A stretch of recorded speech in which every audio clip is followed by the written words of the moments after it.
রংপুরের মিঠাপুকুর উপজেলার একটি মসজিদে চেয়ার টেবিল বসিয়ে জামায়াতে ইসলামীর দলীয় সভা করা হয়েছে। সভা থেকে একটি ইউনিয়ন পরিষদ নির্বাচনে চেয়ারম্যান প্রার্থী ঘোষণা করা হয়। এ সময় মসজিদের আদব লঙ্ঘনের অভিযোগের সঙ্গে সমালোচনা সৃষ্টি হয়েছে।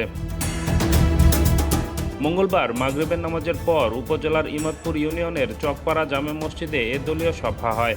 জানা গেছে, নামাজের পর মসজিদের ভেতরে চেয়ার টেবিল বসিয়ে দলীয় সভা শুরু করেন উপজেলা জামায়াতের নেতাকর্মীরা। সভা থেকে মনোহর বাদশা নামের একজনকে ইমাদপুর ইউনিয়ন পরিষদ নির্বাচনে চেয়ারম্যান প্রার্থী হিসেবে ঘোষণা করেন উপজেলা জামায়াত ইসলামের আমির আসাদুজ্জামান শিমুল। এ সময় জামায়াতের উপজেলা ও ইউনিয়ন পর্যায়ের নেতাকর্মীরা উপস্থিত ছিলেন। মসজিদের ভেতরে চেয়ার টেবিল বসিয়ে সভা করার ছবি সামাজিক যোগাযোগ মাধ্যমে ছড়িয়ে পড়লে শুরু হয় তীব্র সমালোচনা। স্থানীয়রা বলছেন, ধর্মীয় স্থানে এভাবে রাজনীতিকরণ কোনোভাবেই মেনে নেওয়া যায় না।